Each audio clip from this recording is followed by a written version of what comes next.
Hello सांग माने आशा करूछु आपण माने समस्ते भलरे थिबे। सांग माने मो सहित कथा हेबाकू चाहूथिले मु वीडियो मझिरे मो नंबर देइछि, मो नंबर नै मते कॉल करंतु, पूरा मजा मस्ती रे कथा हेबा। रामलालंक परिवार एक छोट घरे रहुथिले। गाँ मझिरे अवस्थित एही घर कंचा कांथ एवं खजुरी पत्रर छातरे तयारी होइथिला, किंतु एहार रौनक एहार निवासी मानक द्वारा थिला। रामलाल जणे स्तक्त मिजाज, कठोर स्वभाव, किंतु गाँरे सम्मानित व्यक्ति निज पत्नी सीतामाईंक सह रहुथिले। तांकर 3टी पिला थिले। सबुठारु बड़ पुओ कृष्ण, झियो द्रौपदी एवं सबुठारु छोट राधा। राधा गोकुलपुरर गलिगुड़िकरे एक चंचल चढ़ेई परि उड़ी बुलुथिला। तार हसगार पिलामानंक सह खेलुथिबा समयरे मंदिरर घंटी सहित मिसी जाउथिला। से धनस श्रेणीर छात्री थिला जे निज पाठपढ़ा सहित घरर छोटमोट कामरे मध्य हाथ बटाउथिला, साहाय्य करुथिला। राधार बड़ भौणी द्रौपदीर विवाह 2 वर्ष पूर्वरु बहुत धूमधामरे होइथिला। द्रौपदी एबे निज शाशुघरे रहुथिला, जहा गोकुलपुरठारु किछि घंटार दूररे थिला। कृष्ण घरर एकमात्र पुओ निज पितांक क्षेत्रे हाथ बटाउथिला एवं गाँ लोकंक मध्यरे निजर आज्ञाकारिता कारणरु जणाशुणा थिला। किंतु राधार हृदयरे एक खालीपण, शून्यता थिला। द्रौपदीर विवाह परे घरर सेही रौनक कमी जाइथिला, जहा पूर्वरु भौणी सहित हसथट्टारे भरी रहुथिला। राधा एका पड़ी जाइथिला, मात्र एबे एक नुआ मोड़ आसिबाकू जाउथिला। कृष्णर विवाह स्थिर होई जाइथिला एवं राधार हृदयरे खुशीर लडू फुटुथिला। नुआ भाउज सबितांको आशीर्वाद द्वारा घर पुणिथरे गंगा कूଳରେ हेउथिबा दीपावली परि जगमगाई झलसी उठिबो, एहा भाबी राधार पाद जमीरे लागुनथिला। गोकुलपुररे विवाह प्रस्तुति। गोकुलपुररे विवाह प्रस्तुति एमिति थिला जेमिति पूरा गाँ एक त्योहार पर्व पालन करुछि। रामलाल निजर एकमात्र पुअर विवाह पाई कौनसी कसर अभाव छाड़ी नथिले। घरकू आंबपत्रर तोरणरे सजागला। कांथगुड़िकरे रंगबेरंगर आलोकर झालर लगागला एवं अगणारे एक बड़ पंडाल छिड़ा करागला।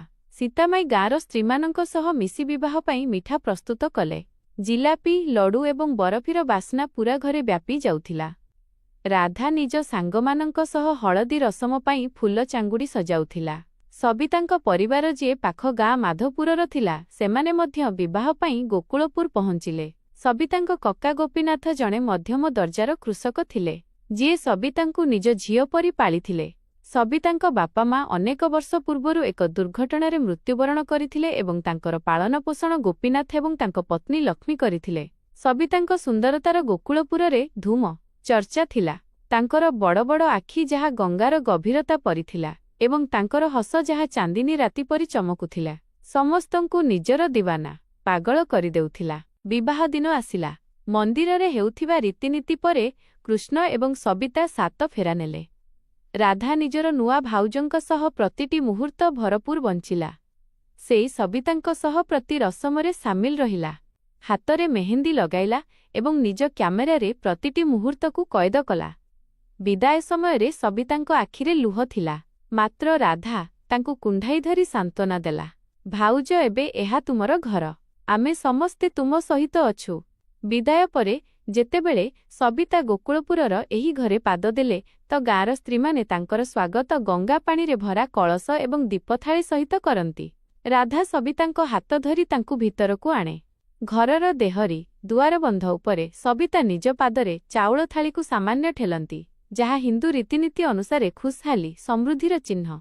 किंतु राधार हृदयरे एक अजब बेचैनी, अस्थिरता उठे जेतेबेले से निज माँ सीतामाईंक मुहरे एक सर्दी भरी थंडा बा शुष्क हस देखे। सीतामाई जे विवाह प्रस्तुतिरे सबुठारु आगरे थिले, एबे खामोश अछंती। तांको आखिरे सेही गरम जोशी उष्मता गायब अछि जहा राधा विवाह पूर्वरु देखिथिला। राधा भाबे कि बोधुए माँ थकी जाइछंती, किंतु जेमिति ही अतिथि माने विदाय नियंती, घरर परिवेश बदली जाए। राधा को आशा थिला कि सीता माँ ताकू कहिबे कि सबितांकु तांको रूम पर्यंत छाड़ी आस, किंतु एहा बदलरे रामलाल जी सबुबेले कम कथा कहिबा बाला एवं स्तक्त मिजाज रहुथिले। हठात कृष्णंकु निजकू डाकी नियंती। रामलालंक रूम घरर एक कणरे थिला, जेउठारे से एका सोउथिले। सीतामाई एवं रामलाल वर्ष वर्ष धरी अलगारे रहुथिले, जहा गाँरे कौनसी नुआ कथा नथिला, कारण अनेक वृद्ध जोड़ींकर एही अभ्यास थाए। कृष्ण जी निजर नुआ दुल्हन कन्या सह हसथट्टा करुथिला। रामलालंक स्वर शुणिबा मात्रे गंभीर होई जाए। से खामोशीरे निज पितांक रूम आड़कू बढ़े। ରାଧା ଯିଏ ସବିତାଙ୍କ ପାଖରେ ଅଗଣାରେ ବସିଛି ତାଙ୍କୁ ସାନ୍ତ୍ୱନା ଦିଏ। ସବିତା ନିଜର କନ୍ୟା ବେଶରେ ଏମିତି ଲାଗୁଥିଲେ ଯେମିତି କୌଣସି ଅପସରାଙ୍କ ରାଣୀ ଜମିକୁ ଓହ୍ଲାଇଛି। ତାଙ୍କର ନାଲି ଲହଙ୍ଗା, ଯାହା ଉପରେ ସୁନେଲି ଜରିର କାମ ଥିଲା, ଚାନ୍ଦିନୀରେ ଚମକୁଥିଲା। ରାଧା ସବିତାଙ୍କ ସହ କଥା ଆରମ୍ଭ କରେ। ସେ ତାଙ୍କୁ ତାଙ୍କର ପାଠପଢ଼ା, ଗୋକୁଳପୁରର ଜୀବନ ଏବଂ ନିଜ ସାଙ୍ଗମାନଙ୍କ କାହାଣୀ ଶୁଣାଏ। ସବିତା ମୁସ୍କୁରାନ୍ତି, ହସନ୍ତି, କିନ୍ତୁ ତାଙ୍କର ନଜର ବାରମ୍ବାର ରାମଲାଲଙ୍କ ବନ୍ଦ କବାଟ ଆଡ଼କୁ ଉଠେ। ରାଧାର ହୃଦୟରେ ଏକ ଅଜବ ସନ୍ଦେହ ଉଠେ, କିନ୍ତୁ ସେ ତାକୁ ଝଟକି ଏଡ଼ାଇ ଦିଏ। ଏହି ସମୟରେ ସୀତା ମା ନିଜକୁ ଚାଲିଯାଆନ୍ତି। ରାଧାକୁ ଏହି କଥା ଅଜବ ଲାଗେ କି ମା ଏତେ ଶୀଘ୍ର କାହିଁକି ଶୋଉଛନ୍ତି। ସେ ବିବାହ ପ୍ରସ୍ତୁତିରେ ରାତି ରାତି ଜାଗୁଥିଲେ, କିନ୍ତୁ ଆଜି ଯେତେବେଳେ ଘରକୁ ନୂଆ ବୋହୂ ଆସିଛି, ସେ କାହିଁକି ଏତେ ଚୁପ୍। ରାଧାର ହୃଦୟ ବେଚୈନ ହୁଏ, କିନ୍ତୁ ସେ ସବିତାଙ୍କ ପାଖରେ ବସି ରହେ। ସବିତା ରାଧାକୁ ତାର ପାଠପଢ଼ା ବିଷୟରେ ପଚାରନ୍ତି। ରାଧା କହେ କି ସେ ବିଜ୍ଞାନର ଛାତ୍ରୀ ଏବଂ ଡାକ୍ତର ହେବାକୁ ଚାହେଁ। ସବିତାଙ୍କ କଥାରେ ଏକ ଅଜବ ଉଷ୍ମତା ଅଛି, କିନ୍ତୁ ତାଙ୍କ ଆଖିରେ ଏକ ଭୟ ଲୁଚି ରହିଛି, ଯାହା ରାଧାର ହୃଦୟକୁ କାଟୁଛି। ଏକ ଚକିତ କଲା ଭଳି ଆଦେଶ ପ୍ରାୟ ଅଧଘଣ୍ଟା ପରେ ରାମଲାଲଙ୍କ ରୁମ୍ କବାଟ ଖୋଲେ। କୃଷ୍ଣ ବାହାରକୁ ଆସେ। ତାର ମୁହଁ ପଥର ପରି ଶକ୍ତ ଅଛି। ସେ ରାଧାକୁ ସବିତାଙ୍କ ପାଖରେ ବସିଥିବା ଦେଖେ ଏବଂ କହେ, ରାଧେ, ତୁ ଏବେ ଯାଏଁ ଜାଗିଛୁ, ୟା ନିଜକୁ ଯାଇ ଶୋଇପଡ଼। ରାଧାକୁ କୃଷ୍ଣର ଲହଜା ସ୍ୱର ରୁଖା କଠୋର ଲାଗେ। ସେ କିଛି କହିବାକୁ ହିଁ ଯାଉଥାଏ କି କୃଷ୍ଣ ସବିତାଙ୍କ ଆଡ଼କୁ ବୁଲେ ଏବଂ କହେ, ସବିତା ବାବା ତୁମକୁ ନିଜକୁ ଡାକୁଛନ୍ତି। ଏହି ଶବ୍ଦ ରାଧାର କାନରେ ଗୁଞ୍ଜି ଉଠେ ଯେମିତି କୌଣସି ବୋମା ଫୁଟିଛି। ସବିତାଙ୍କ ମୁହଁ ଏକଦମ ଧଳା ପଡ଼ିଯାଏ। ତାଙ୍କ ଆଖିରେ ଭୟ ଛାଇଯାଏ ଏବଂ ସେ ଆଶ୍ଚର୍ଯ୍ୟରେ କୃଷ୍ଣଙ୍କୁ ଚାହାନ୍ତି। ରାଧାଙ୍କ ଜହନ ମନରେ ପ୍ରଶ୍ନର ତୋଫାନ ଉଠେ। ବିବାହର ପ୍ରଥମ ରାତିରେ କୌଣସି ଶ୍ୱଶୁର ନିଜ ବୋହୂକୁ ନିଜକୁ କାହିଁକି ଡାକନ୍ତି? ସେ କିଛି କହିବାକୁ ଚାହେଁ, କିନ୍ତୁ କୃଷ୍ଣ ତାକୁ ଜବରଦସ୍ତି ନିଜ ରୁମ୍ ଆଡ଼କୁ ଠେଲିଦିଏ। ରାଧା ନିଜକୁ ଆସେ, କିନ୍ତୁ ତାର ହୃଦୟ ବାହାରର ସନ୍ନାଟା ନୀରବତାରେ କେଉଁଠି ହଜିଯାଏ। ରାଧା ନିଜ ରୁମ୍ ଝରକାରୁ ଝାଙ୍କେ। ସବିତା ନିଜର ଲହଙ୍ଗା ସମ୍ଭାଳି ରାମଲାଲଙ୍କ ରୁମ୍ ଆଡ଼କୁ ବଢ଼ନ୍ତି। ତାଙ୍କର ପାଦ ଭାରି ଅଛି, ଯେମିତି ସେ କୌଣସି ବୋଝ ତଳେ ଦବି ଯାଇଛନ୍ତି। ରାଧାର ହୃଦୟ ଧକ ଧକ କରେ। ସେ ନିଜ ବିଛଣାରେ ବସେ, କିନ୍ତୁ ତାର ଆଖି ବନ୍ଦ ହୁଏ ନାହିଁ। ତାର ମନରେ ଏକ ହିଁ ପ୍ରଶ୍ନ ଗୁଞ୍ଜେ, ବାବା ସବିତାଙ୍କଠାରୁ କ'ଣ ଚାହାନ୍ତି? କିଛି ସମୟ ପରେ ରାଧା ଦ୍ୱିତୀୟ ଥର କବାଟ ସାମାନ୍ୟ ଖୋଲେ। ସେ ଦେଖେ କି ସବିତା ରାମଲାଲଙ୍କରୁ ବାହାରୁଛନ୍ତି। ତାଙ୍କ ମୁହଁ ଲୁହରେ ଭିଜି ଯାଇଛି। ସେ ଜାର୍ଜାର ବହୁତ ଜୋରରେ କାନ୍ଦୁଛନ୍ତି, ଯେମିତି ତାଙ୍କ ଆତ୍ମା ଉପରେ କୌଣସି ଭାରି ପଥର ରଖିଦିଆଯାଇଛି। ସବିତା ନିଜ ରୁମ୍ ଆଡ଼କୁ ବଢ଼ନ୍ତି ଏବଂ ତାଙ୍କର କାନ୍ଦ ରାଧାର ହୃଦୟକୁ ବିନ୍ଧି ପକାଉଛି। ରାଧା ଫେରି ନିଜ ବିଛଣାକୁ ଆସେ, କିନ୍ତୁ ତାକୁ ରାତିସାରା ନିଦ ଆସେ ନାହିଁ। ସେଇ ସକାଳ ଫଜର ଆଜାନ ପରେ କେଉଁଠି ଯାଇ ଶୁଏ। ସକାଳର ସଦ୍ମା ଶକ୍। ସକାଳେ ଯେତେବେଳେ ରାଧାର ଆଖି ଖୋଲେ ତ ସେ ଏକ ଚିତ୍କାର ଶୁଣି ହଡ଼ବଡ଼େଇ ଉଠି ବସେ। ଏହା ସୀତାମାଈଙ୍କ ସ୍ୱର। ରାଧା ତୁରନ୍ତ ନିଜ ଲିହାଫ୍ କମ୍ବଳ ଏକ ପାଖକୁ ଫିଙ୍ଗିଦିଏ ଏବଂ ରୁ ବାହାରକୁ ଆସେ। ଅଗଣାରେ ଏକ ନାଟକୀୟ ଦୃଶ୍ୟ। ସୀତାମାଈ ସବିତାଙ୍କ ଉପରେ ଚିଲାଉଛନ୍ତି, ଯିଏର ଏକ କଣରେ ଛିଡ଼ା ହୋଇ ମୁଣ୍ଡ ନୁଆଁଇ ଖାମୋଶ ଅଛି। ସୀତାମାଈଙ୍କ ରାଗ ଆକାଶରେ ଅଛି। ମୋତେ ମୁହଁ ଚଲାଉଥିବା ସ୍ତ୍ରୀ ଲୋକ ଜମା ପସନ୍ଦ ନୁହେଁ। ଖବରଦାର, ଯଦି ତୁ ମୋ କଥାର ଜବାବ ଦେଇଛୁ, ଚାଲଯାଇ ଜଳଖିଆ ପ୍ରସ୍ତୁତ କର। ଜଣେ ଦିନକର ଦୁଲ୍ହନ ହୋଇ ବି ତୁ ତମିଜ, ଶିଷ୍ଟାଚାର ଶିଖିନୁ। ରାଧା ହଇରାଣ, ଆଶ୍ଚର୍ଯ୍ୟ। ସବିତା, ଯିଏ କାଲି ରାତିରେ ଦୁଲ୍ହନ ହୋଇ ଆସିଥିଲେ, ଆଜି ଚାକରାଣୀ ପରୀରେ ଛିଡ଼ା ହୋଇଛନ୍ତି। ତାଙ୍କର ନାଲି ଲହଙ୍ଗା ଏବେ ଏକ ସାଧାରଣ ଶାଢ଼ୀରେ ବଦଳି ଯାଇଛି। ରାଧା ଆଗକୁ ବଢ଼େ ଏବଂ କହେ, ମା, ଜଳଖିଆ ମୁଁ ପ୍ରସ୍ତୁତ କରିଦେଉଛି। ଭାଉଜଙ୍କର ତ କାଲି ବିବାହ ହୋଇଛି। ସୀତାମାଈ ରାଗରେ ରାଧା ଆଡ଼କୁ ବୁଲନ୍ତି। ତାଙ୍କ ଆଖିରେ ନିଆଁ ଭରି ରହିଛି। ସେ କହନ୍ତି, ଖବରଦାର ରାଧେ, ତୁ ଏହାର ହିମାୟତ ସମର୍ଥନ କରନା।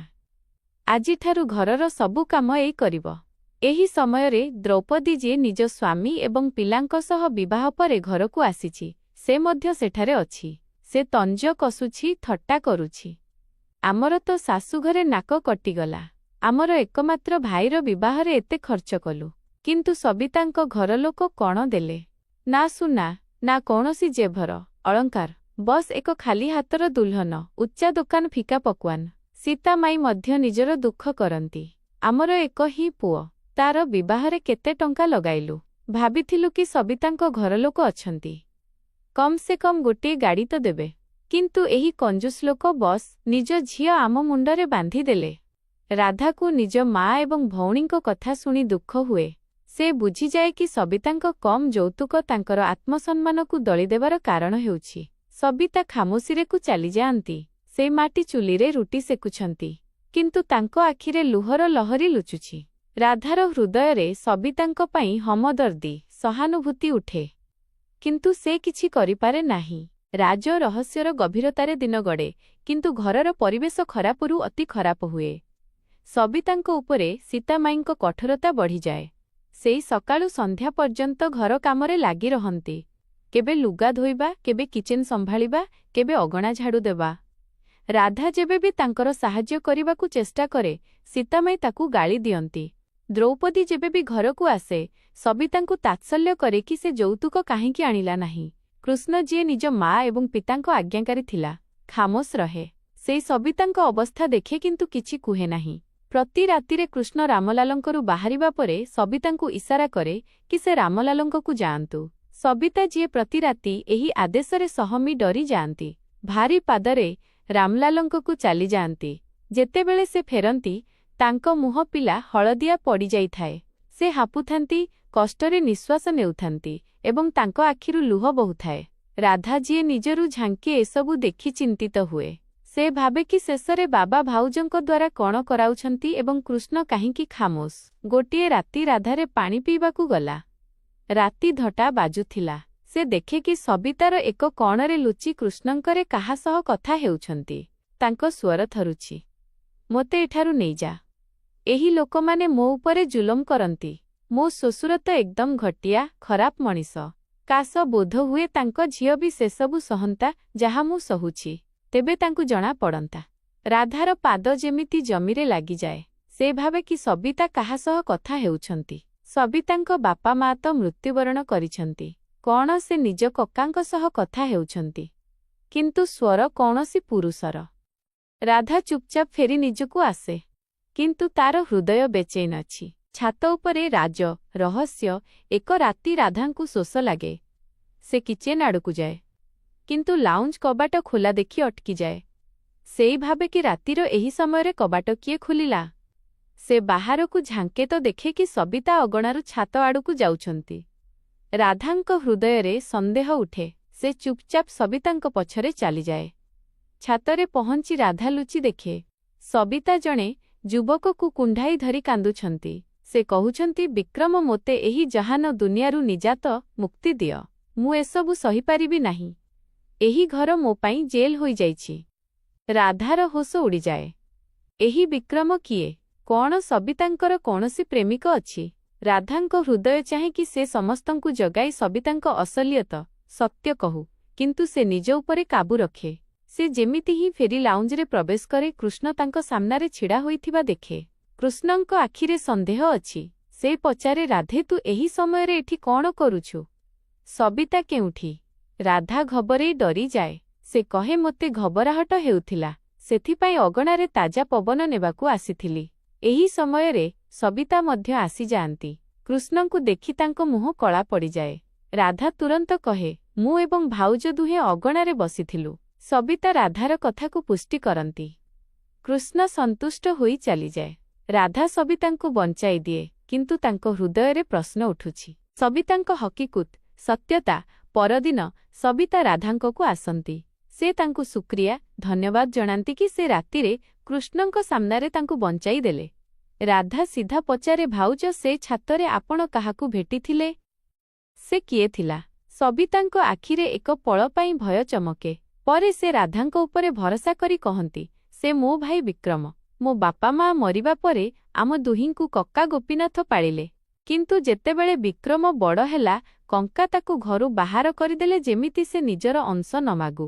ବିକ୍ରମ ଛୋଟମୋଟ ଚାକିରି କରୁଥିଲା, କିନ୍ତୁ ଏବେ ସେ ଏକ ଭଲ କମ୍ପାନୀରେ ମୁଲାଜିମ କର୍ମଚାରୀ ଅଛି।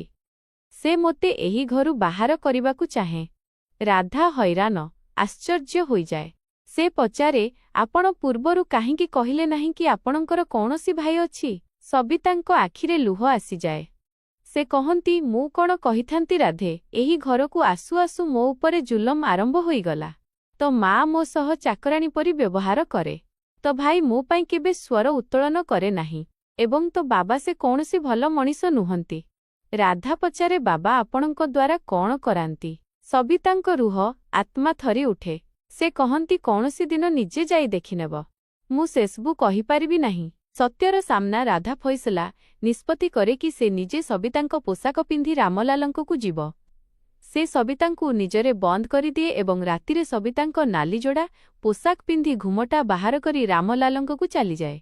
ରାମଲାଲ ତାକୁ ସବିତା ଭାବି କହନ୍ତି ଆସ ସବିତା ଆଜି ମୋର ଶେଷ ଅନୁଷ୍ଠାନ। ମୁଁ ବୈଦିକ ମନ୍ତ୍ର ଶିଖୁଛି। ଏହି ଜୀବନ୍ତ ଛେଳିକୁ କାଟ ଏବଂ ତାର ରକ୍ତ ଏକ ପାତ୍ରରେ ପକାଇଦିଅ। ଏହାଦ୍ୱାରା ମୁକୁ କଣ୍ଟ୍ରୋଲ କରିପାରିବି ଏବଂ ଦୌଲତ ଧନର ଗଦା ଲଗାଇ ପାରିବି। ରାଧାର ହୋସ ଉଡ଼ିଯାଏ। ତାର ପିତା କଳା ଯାଦୁ ଶିଖୁଛନ୍ତି। ରାମଲାଲ 3ଟି ଜୀବନ୍ତ ଛେଳି ବାହାର କରନ୍ତି ଏବଂ କହନ୍ତି କି ସେମାନଙ୍କ ରକ୍ତ ଏକ ପାତ୍ରରେ ଜମା କରିଦିଅ। ସେ କହନ୍ତି କି ଆଜି ଶେଷ ରାତି। ଏହାପରେ ସେ ଯାହା ଚାହିଁବେରୁ କରାଇ ପାରିବେ। ରାମଲାଲ କିଛି ଓଲଟାପାଲଟା ମନ୍ତ୍ର ପଢ଼ିବାକୁ ଲାଗନ୍ତି ଯେଉଁଥିରେ ରାଧାଙ୍କ ହୃଦୟ ଦହଲି ଥରିଯାଏ। ରାଧା ଛେଳିମାନଙ୍କୁ ହାତ ଲଗାଏ ନାହିଁ। ସେ ନିଜର ଘୁମଟା ଉଠାଏ ଏବଂ କହେ ବାବା ଏହା ଆପଣ କ'ଣ କରୁଛନ୍ତି? ଏହା ଗୁନାହ ପାପ ଅଟେ। ଆପଣ ଏମିତି କର୍ମରୁ ଅଜାବ ଦଣ୍ଡର ହକଦାର ହୋଇଯିବେ। ରାମଲାଲ ରାଧାଙ୍କୁ ଦେଖି ସକ୍ତେ ସ୍ତବ୍ଧରେ ଆସିଯାଆନ୍ତି। ସେ କହନ୍ତି ରାଧେ ତୁ ଏଠି କ'ଣ କରୁଛୁ? ରାଧା କାନ୍ଦି କାନ୍ଦି କହେ ମୁଁ ଜାଣି ଜାଣି ଭାଉଜ ହୋଇ ଆସିଥିଲି ଯେମିତି ଆପଣଙ୍କୁ ଏହି ଭୁଲ କାମରୁ ରୋକିପାରିବି। ବାବା ଏହା ଗୁନାହ ଅଟେ। ଆପଣ ନିଜ ଝିଅମାନଙ୍କ ବିଷୟରେ ଭାବନ୍ତୁ। ଯଦି ମୋ ଭଉଣୀମାନଙ୍କ ଶ୍ୱଶୁର ଏମିତି କରନ୍ତେ ତ କ'ଣ ଆପଣ ବରଦାସ୍ତ ସହ୍ୟ କରନ୍ତେ? ରାମଲାଲ ଖାମୋଶ ହୋଇଯାଆନ୍ତି। ସେ କହନ୍ତି କି ସେ ଏସବୁ ଦୌଲତ କମାଇବା ପାଇଁ କରୁଥିଲେ। ରାଧାର କଥାରୁ ତାଙ୍କର ଜମିର ବିବେକ ଜାଗ୍ରତ ହୁଏ ଏବଂ ସେ ଏହି ଅମଳ କାମରୁ ବାଜ ନିବୃତ୍ତ ଆସନ୍ତି। ଏକ ନୂଆ ମୋଡ଼ ଏବଂ ଖୁସହାଲ ଅନ୍ତ ରାଧା ସବିତାଙ୍କୁ କହେ କି ସେ ନିଜ ଭାଇ ବିକ୍ରମ ସହ ତାର ବିବାହ କରାଇଦେଉ। ରାଧା ନିଜ ଘର ଲୋକଙ୍କୁ କହେ ଯଦି ଆପଣମାନେ ଭାଉଜଙ୍କ ଉପରେ ଜୁଲମ କଲେ ତେବେ ବିକ୍ରମ ମୋଠାରୁ ତାର ବଦଲା ନେବ। ଏହି ଧମକ ଘରଲୋକଙ୍କ ପାଇଁ ଏକ ଶିକ୍ଷା ସାବ୍ୟସ୍ତ ହୁଏ। ସୀତାମାଈ ଏବଂ ଦ୍ରୌପଦୀଙ୍କ ରବୈୟା ବ୍ୟବହାର ସବିତାଙ୍କ ସହ ବଦଳିଯାଏ। କୃଷ୍ଣ ମଧ୍ୟ ନିଜ ପତ୍ନୀଙ୍କ ପାଇଁ ସ୍ୱର ଉତ୍ତୋଳନ କରିବା ଶିଖେ। ରାଧାର ବିବାହ ବିକ୍ରମ ସହ ହୋଇଯାଏ। ବିକ୍ରମ ଜଣେ ସଚ୍ଚୋଟ ଏବଂ ପରିଶ୍ରମୀ ବ୍ୟକ୍ତି ଯିଏ ରାଧାର କଦର ସମ୍ମାନ କରେ। ରାଧାର ବୁଦ୍ଧିମାନିରୁ 2ଟି ଘର ବସେ। ସବିତା ନିଜ ଘରେ ଖୁସି ରହନ୍ତି ଏବଂ ରାଧା ନିଜର ନୂଆ ଘର ବସାଏ। ଗୋକୁଳପୁରର ଲୋକମାନେ ରାଧାର ହିମ୍ମତ ସାହସ ବିଷୟରେ କଥା ହୁଅନ୍ତି। ଗଙ୍ଗାକୂଳରେ ମନ୍ଦିରର ଘଣ୍ଟି ଏକ ନୂଆ ଆଶାର ନଭିଦ ଖବର ଶୁଣାଏ ଏବଂ ରାଧାର କାହାଣୀ ଗାଁର ପ୍ରତିଟି ଝିଅ ପାଇଁ ଏକ ମଶାଲେ ରାହ ପଥ ପ୍ରଦର୍ଶକ ବନିଯାଏ।